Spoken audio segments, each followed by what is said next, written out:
In the previous lecture, we were talking about measurement relative to chemistry, and the basic unit that we were using or do use in chemistry is the mole. And the mole, we said, was a quantity of material, and it is equal to 6.023 times 10 to the 23rd units, whatever that unit might be. It can be atoms, it can be molecules, it can be automobiles. It doesn't make any difference. That's the numeric value associated with the mole.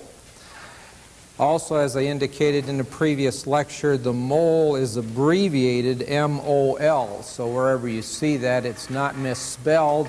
That is just the abbreviated form. Relative then to the elements and to compounds, we further stated that 1 mole of a monoatomic element was equal to the mass of the element expressed in grams. In other words, again, referring now to our periodic table, the number that appears below the symbol on the periodic table is called the element's mass. If we express that in grams, that is equivalent to 1 mole of that particular substance. And that number of grams would then contain that number of atoms of that element. For example, once again, if we were to take, let's say, silver as our example, well, we did that once before, so let's look at mercury. Mercury, we see up there, has a mass of 200.59. And if we make that grams, that is therefore equal to 1 mole of the monoatomic element mercury. Okay? And again, that would contain then 6.02 times 10 to the 23rd mercury atoms. All right? If it is a polyatomic, which really we're talking about anything with 2 or more, polyatomic element or a compound, then we say that 1 mole is equal to the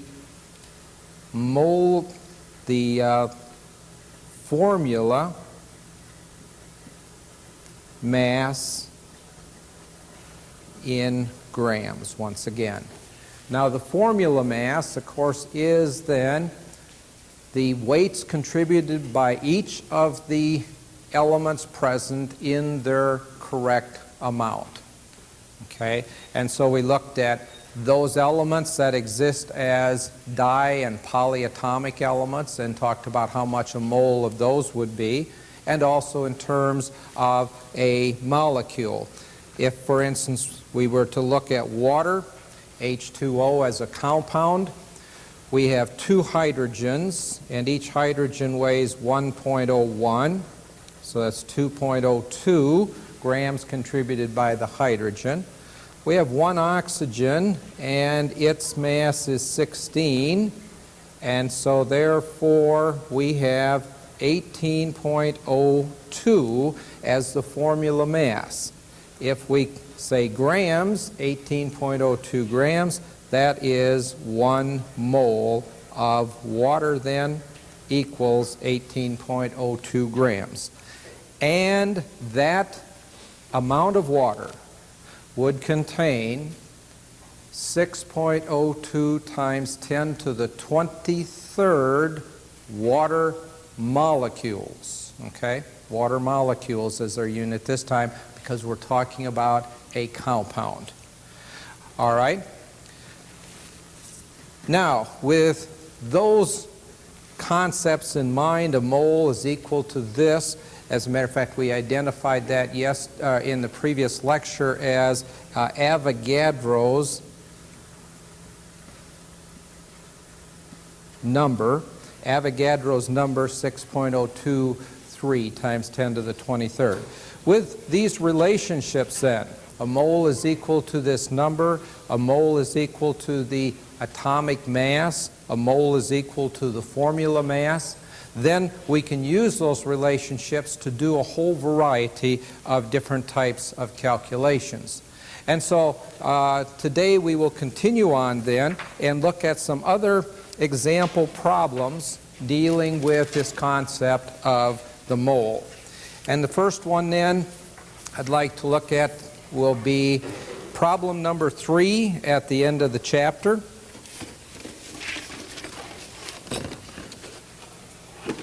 Which states we have 0.146 moles of copper. How many grams of copper do we have? So as we discussed in chapter 1 on problem solving, we will continue to use the same method for solving problems here. In other words, unit analysis. So let's see. We're saying that we have this amount of copper. We want to know mass in grams. Okay, so we're going to say grams are equal to 0.146 moles of copper. Now, copper is a monoatomic element, and we said that a mole of a monoatomic element is equal to its atomic mass expressed in grams. So we have a relationship between moles and mass that we can use. And we will do so then in terms of, again, a conversion factor. So we're going to multiply by, looking up at copper, also as I mentioned in the previous lecture, as well as the periodic table, such as we have up there or at the back of the book. We also have the table at the end of the text, which already has the atomic weights rounded off to the nearest hundredth of a gram, 2 places after the decimal. And those are the numbers, that's the numbers that we will use in problem solving. You don't need to use all of those numbers. Use 2 places after the decimal. All right, so for copper then, we're looking at 63.55 grams. So 63.55 grams of copper are contained in 1 mole of copper. Notice unit-wise, the moles have canceled, and we're left with units of grams. And of course, that's what we were asking for, and so therefore we're confident that we have the problem set up correctly. The thing then would be to multiply this out, so we're taking 0.146 and multiplying by 63.55, and we get a final answer then of 9.2783 grams of copper. However, how many significant figures should we have in the answer? 3. We see that the first number, 0.146, has 3. The mass has 4, but we're limited to the poorest number we're using, therefore 3. So looking at it like that, we see that the last significant figure is followed by a number greater than 5, so we would round up and express our answer as 9.28 grams of copper. Anyone have a question on any steps of that particular one? Again, unit analysis to set the problem up. Look for conversion factors that allow us to then change from one to the other. All right, let's look at another example. This one is problem number 5 at the end of the chapter. This one deals with a chemical compound rather than an element. It says that we have a certain amount of moles of sulfuric acid, H2SO4. How many grams of sulfuric acid do we have? Now, in this particular case, we're working with a compound, and so again, we know that 1 mole of H2SO4 is equal to its formula mass. And so we have to determine how much does 1 mole of sulfuric acid weigh. Well, let's do that. We see that from the formula we have 2 hydrogens, so we have 2 times 1.01. We have 1 sulfur, 1 times 32.07. And we have 4 oxygens, and each one has an atomic mass of 16. Multiplying these out, then, we would have 2.02, 32.07, and 64. And we have then 98.09 grams in 1 mole of sulfuric acid. Now, with that information, and knowing then that we're starting with a certain amount of moles up here, we should be able to determine the grams, because we now have a grams to mole conversion factor to use. So we'll set the problem up similar to what we did in the previous one. We're going to say grams of H2SO4 equals 1.34 times 10 to the minus 2 moles of H2SO4 multiplied by 98.09 grams per 1 mole.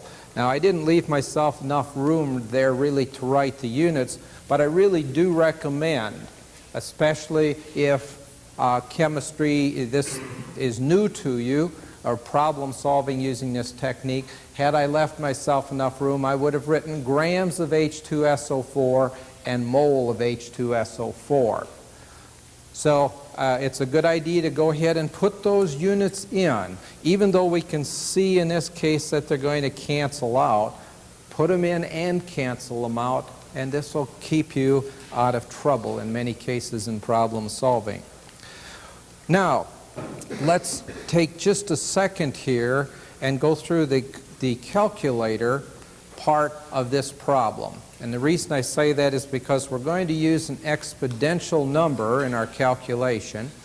And I frequently find that students come up with answers 1 power of 10 different than what they should. And I have a pretty good idea of why that occurs. And so just to make sure that we're all following the correct procedure on the calculator, then we will go ahead and stepwise look at this one. Now, I'm going to reverse the numbers just so that I can show what I'm doing here. So if you have your calculator and you're not comfortable having used the exponential part of this, then you might want to stepwise follow through. So what I'm going to do here is I'm going to start and I'm going to put in 98.09. And then, of course, I'm going to hit the times sign. And now I'm going to put in the number that is in exponential notation. So I will put in 1.34. Now I'm going to pause a second. You do not hit the time sign. Even though this says times, you don't do that. You put in 1.34. Your next step to tell the computer that we're going to give it a number pertaining to a 10, to a power, is you look for the button on the calculator that says EE or EX or EXP. You hit that button then, And at that point, if you look on the display, you should see a couple of little zeros show up on the kind of smaller zeros usually. Well, some calculators, they may actually be the same size, but there will probably be a space between the number you put in and the two zeros, okay?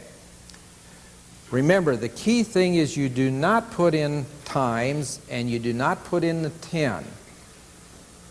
When I hit the EE button or the EXP button, that is already telling the computer, multiply this by 10. It has already put a 10 in, and the calculator is now saying, what power of 10 do you want? In this particular case, we want a -2. Now, if you look on there, you should find a button that has both a plus and a minus sign on it. That allows you to change then from a positive to a negative exponential. So if I find that button and I hit it, I will now see that the display on my calculator will look something like this, 134-02. And that is saying 1.34 times 10 to the -2. Now, we have put the number in, we have put the previous number in. All we're going to do now is hit then the, oh, I forgot, we put the negative, but now we have to hit the number 2. I'm sorry. Okay, so you put in the number 2, and your display should look like this. Now we hit the equal sign, and of course then we will come up with the final answer. And the final answer is 1.314406. And again, always keeping in mind significant figures. In this particular case, we should have how many? 3. And so we count over here 3. Notice that the number after the last significant figure is less than 5. So this time we're going to drop all of that, and our final answer is merely 1.31 grams of H2SO4. Any questions on that? Okay.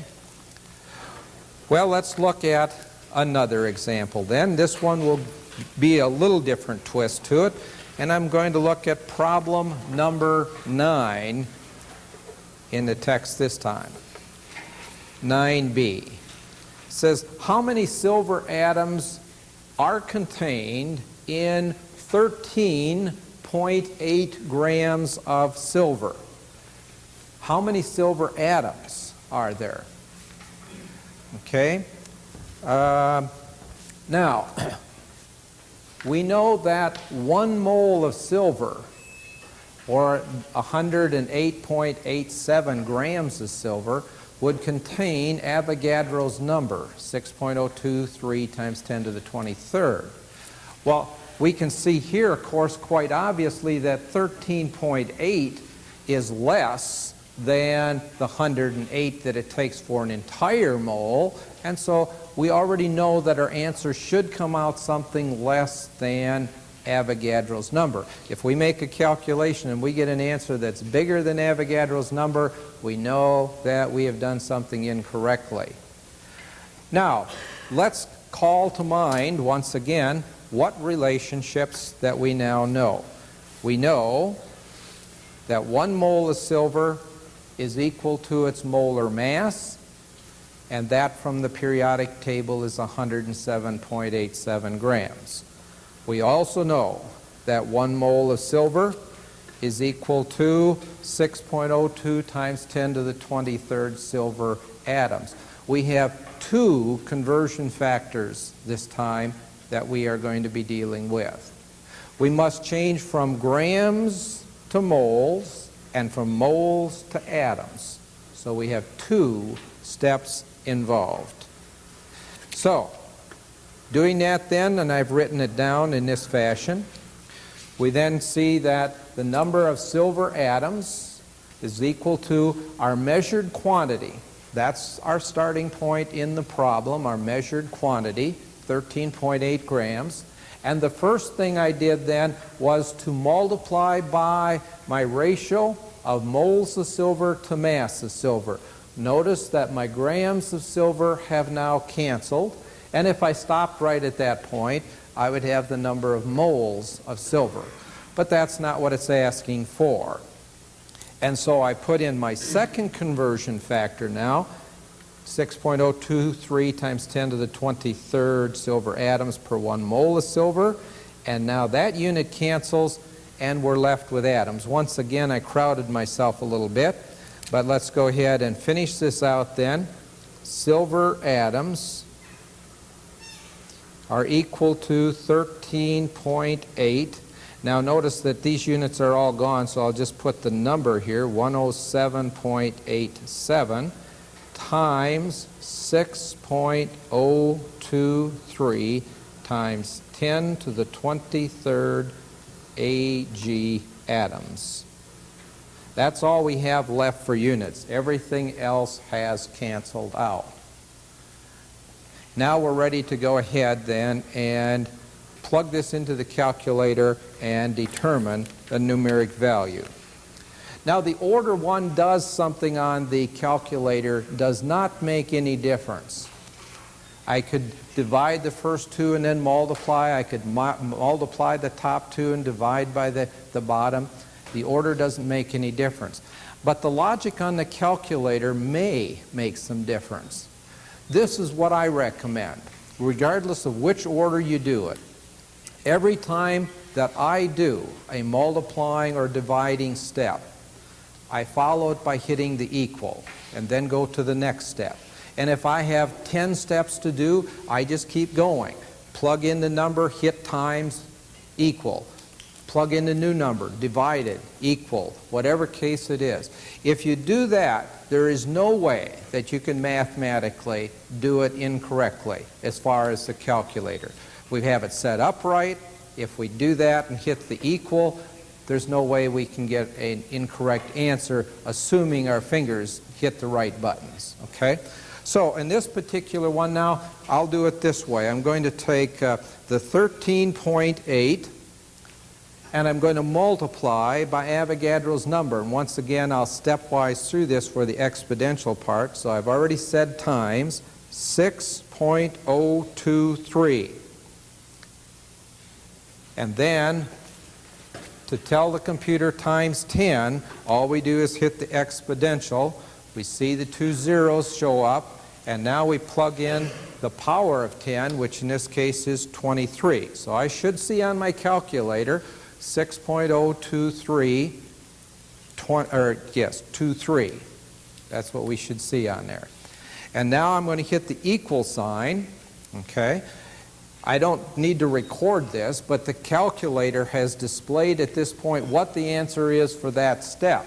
Now I'm going to tell it, now divide whatever you had up to that point by 107.87, and I will hit the equal again, and our final answer then is 7.05305, and then you see just a 22. Rewriting it back, then you say times 10 to the positive 22. If it's a negative number, there would be a little dash in front of it. Now, looking at all of the numbers we've used in our calculation, which has only involved multiplying and dividing, our answer shouldn't have more significant figures than the poorest number of those that we've used. And in that case, that would be the 13.8, which has only 3 significant figures. We have 4 in Avogadro's number, we have 5 in the mass, but we're limited to 3, which was our measured quantity. So we come over here now, and we're going to then take care of this. Now notice that this is a 5, but it is followed by something other than zeros, which means that it is slightly larger than 5. It's not an exact 5, it's slightly larger than 5, so we must round the previous number up. So our final answer would be 7.71 times 10 to the 22nd silver atoms. Okay? Now what if it had been an exact 5 at that point? We mentioned this in Chapter 1, but let me just refresh your memory on that. let's suppose that the number had in fact been 705 and then 0000 times 10 to the 22nd. And we're limiting ourselves to 3 significant figures. How do we handle that? Well, the rule was, we said that if we have an exact 5, the last significant figure should be an even number. If it's already an even number, we throw the 5 away. If it's an odd number, we round it up to the next even number, which means that half of the time we're throwing away the half of the time we're rounding up from the half, so that we have a consistent way. In this particular case, then, we would have dropped all of this because the number preceding it is already an even number. Okay? Any question on any step of that particular problem? All right, one last one of this type. This one, however, is dealing with a compound. How many nitrogen dioxide molecules, that's the way we would say this chemical formula, how many nitrogen dioxide molecules are there in 135 grams of nitrogen dioxide? Now, I know that 1 mole of nitrogen dioxide is equal to its formula mass, which of course we can calculate. That's going to be equal to 1 nitrogen times 14.01 and 2 oxygens, 2 times 16. And so we will have then a total of 46.01 grams. 1 mole of NO2 is 46.01 grams. Note the amount that we're starting with, just eyeballing it. The amount that we're starting with is about 3 times that much. And so therefore I know that I should end up with 3 times as many molecules, approximately, as I would have in 1 mole of NO2. And how many molecules do we have in 1 mole of NO2? We know that 1 mole of NO2 is equal to 6.023 times 10 to the 23rd NO2 molecules. I already know about what my answer is going to be. My answer is going to be approximately equal to 18 times 10 to the 23rd, or we could write that better in scientific notation as 1.8 times 10 to the 24th. Now, I just point this out. This is probably a useful way to look at problems that have several numbers in. Try to get an approximate answer. It's pretty easy to punch in wrong numbers on a calculator. But if I can mentally just look at it, I said this goes into there about 3 times, and therefore I have about 3 times that amount. 3 times 6 would be the 18 times 10 to the 23rd molecules. So just an eyeball estimate of the answer. Now we'll go ahead and actually calculate the true value. So molecules of NO2 equal to 135 grams of NO2. I really should be working on these with the transparency sideways, and I will change that in the future. 135 grams of NO2 multiplied with 1 mole of NO2 per, we just calculated, 46.01 grams of NO2. So now notice that our grams have canceled. We're at moles of NO2. Now we want to change it to molecules multiplied by 6.023 times 10 to the 23rd molecules per 1 mole. Again, I didn't leave myself sufficient room to write molecules. And there we go. Seeing that we've gotten rid of units here, and the first ones we can write 135 over 46.01 times 6.023 times 10 to the 23rd NO2 molecules.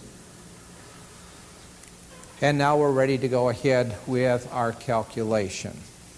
Well, let's see, number-wise what we actually get this time then, 135 divided by 46.01 equals, I hit, multiplied by 6.023, exponential, 23, and then hit the equal, and we have a final answer of 1.767234 times 10 to the 24th.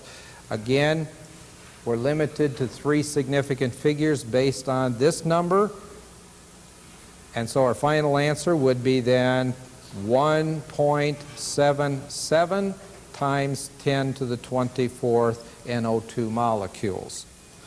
Note that our approximate answer was pretty good, just by eyeballing the two numbers that we were using.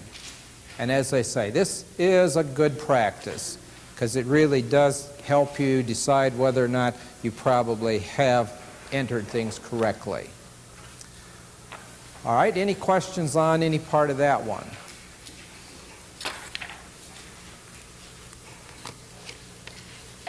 Now, one of the important things in chemistry is to be able to determine the chemical formulas.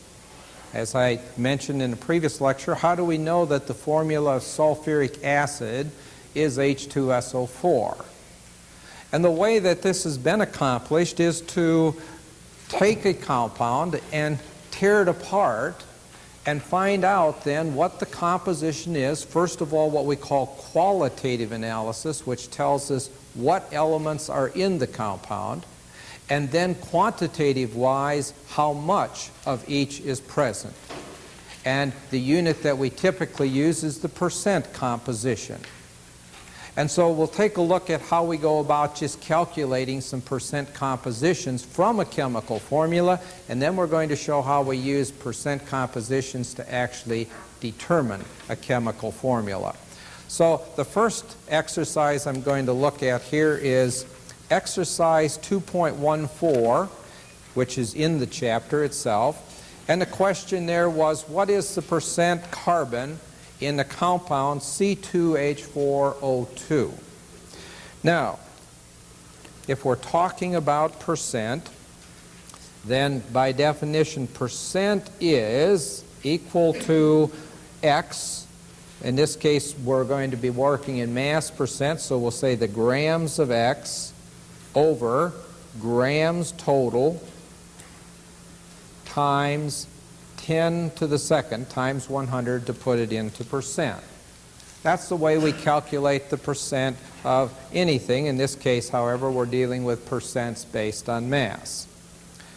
So in order to calculate the percent carbon in this compound, we need two pieces of information. We need to know how many grams of carbon we have, and we need to know what the formula weight is. Because the formula weight, of course, is going to be grams total that we need. So we need two pieces of information.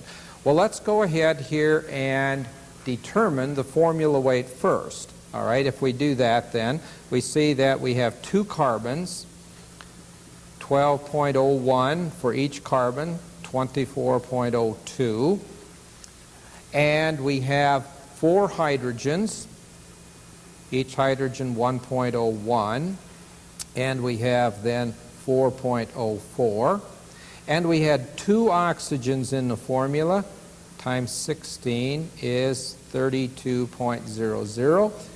And we have then 06, 8, 10, and 60. So the total weight, the formula weight, is 60.06.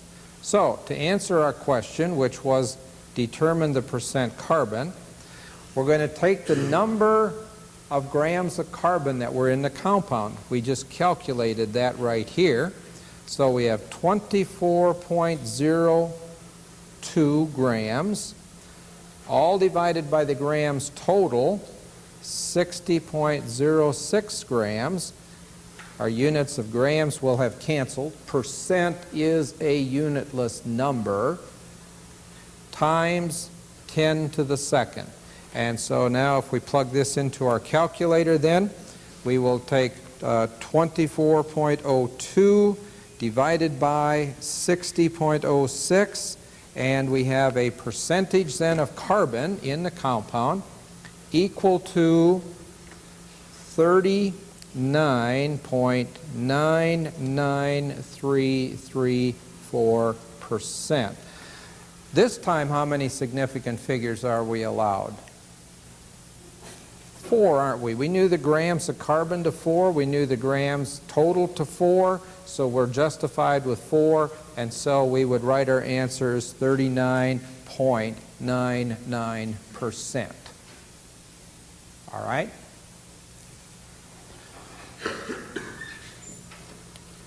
Any questions on any step of that one? Okay.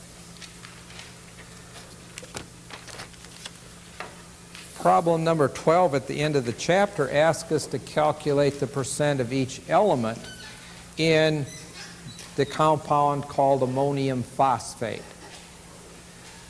But what I'm going to do here is I'm just going to do one. We don't need to do all. The only reason I'm going to do this is so that we have a review of how we calculate the formula weight for a compound which has a set of parentheses with a subscript number. Let's calculate the percent phosphorus. That's what we want to calculate. So we know that we need to know the grams of phosphorus, and we need to know the formula weight or formula mass once again. All right. So we go ahead then, and we're going to have to calculate the formula mass. Remember that when we are dealing with a formula which has a parentheses in it, as we have here, with a subscript following it, then everything inside of the parentheses is multiplied by that subscript number. So we have 3 times 1, we have 3 nitrogens, and each of those weighs 14.01. We have 3 times 4, which is 12 hydrogens, multiplied by 1.01. We have 1 phosphorus, so we're going to multiply that, looking at the chart up there, 30.97. And we have 4 oxygens multiplied by 16. So that gives us then all of the elements and their proper amount in the formula.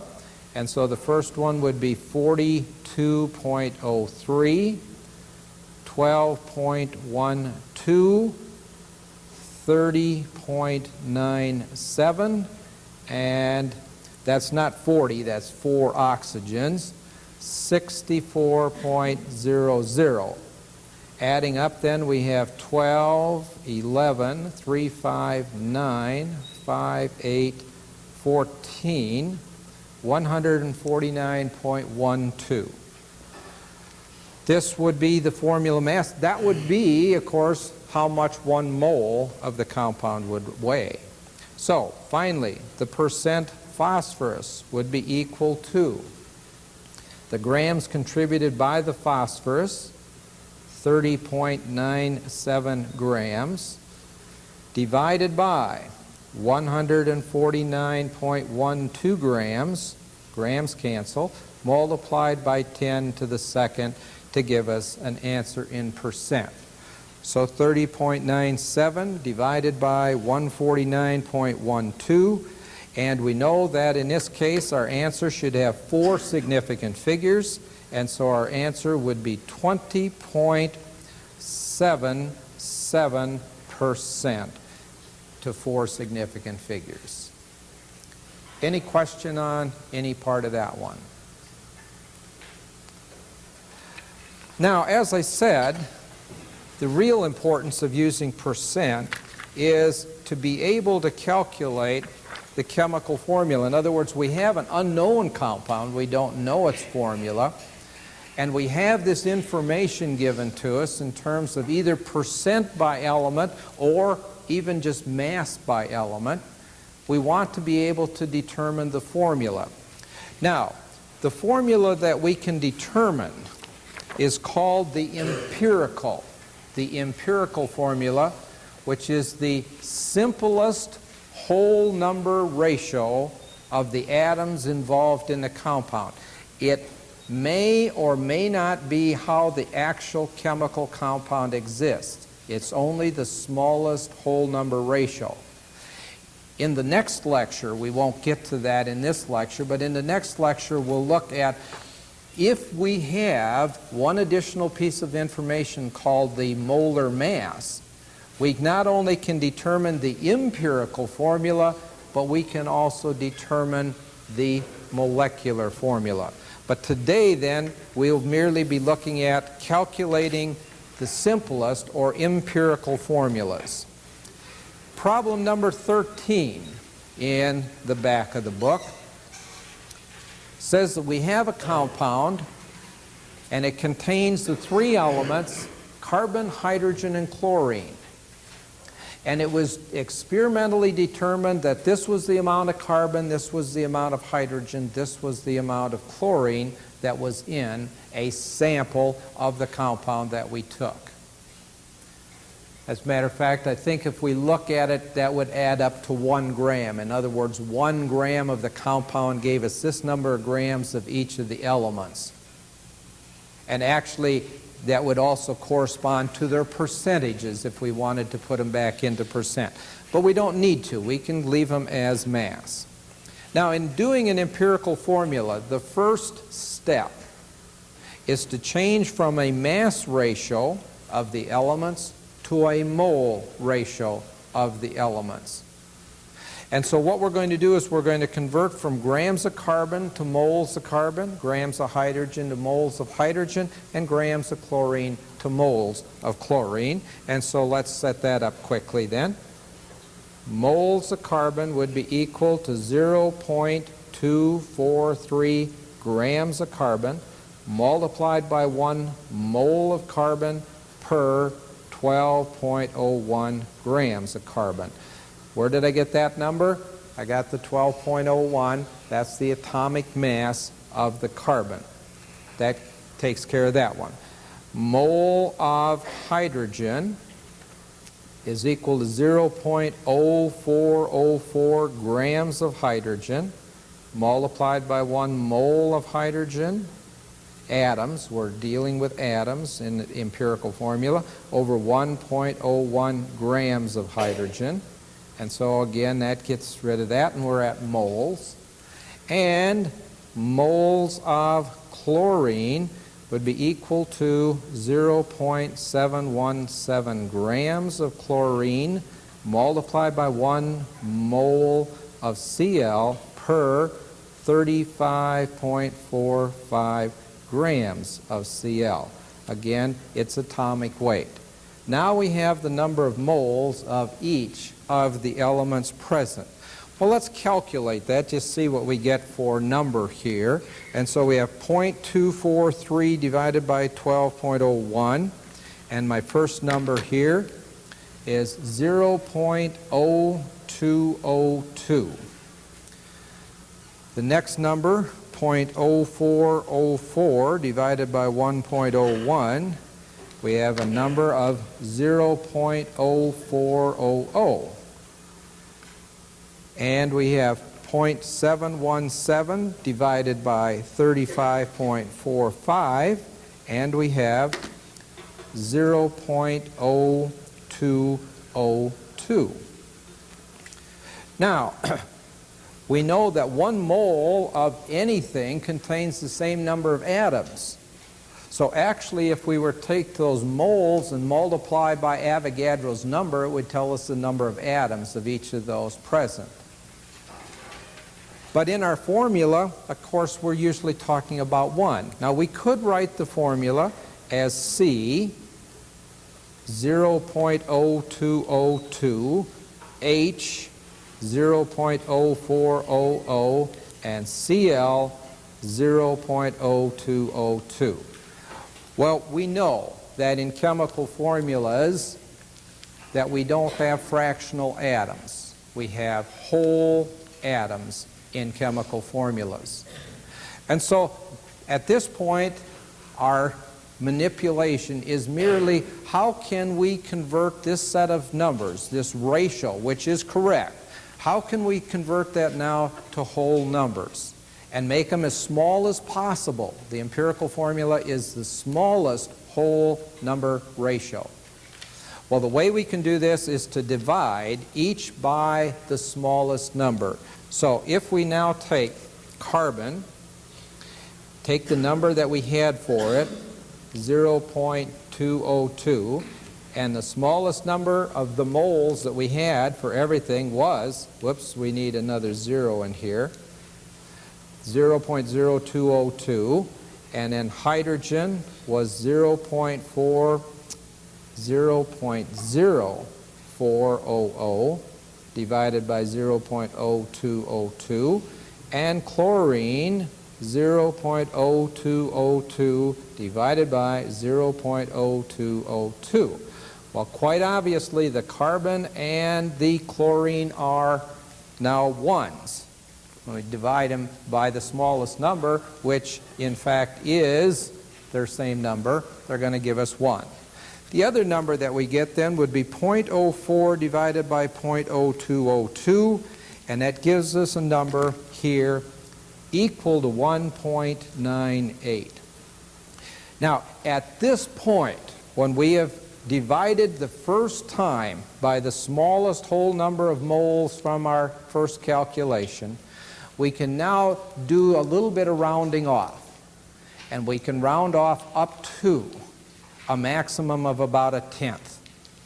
So in this particular case, 1.98, justifiably, because we're working with experimental data, could be called 2, and our empirical formula then would be C1, we don't write the 1, H2Cl, and that would be called the empirical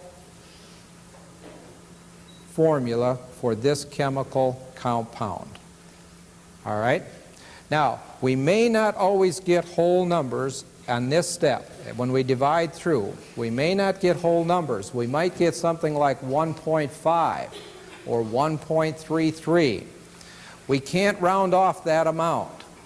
In that case, we have to look for a second mathematical step to change everything to a whole number. If it were 1.5, if this were 1, 1.5, and 1, we could multiply everything through by 2, and that would, of course, give us a ratio of 2 to 3 to 2. So we must look for a multiplier sometimes to get to whole numbers in the empirical formula. Well, in the next lecture, we'll do a couple more examples of this and continue on then and talk some about molecular formulas and look at structural formulas once again that we talked about at the beginning of Chapter 2.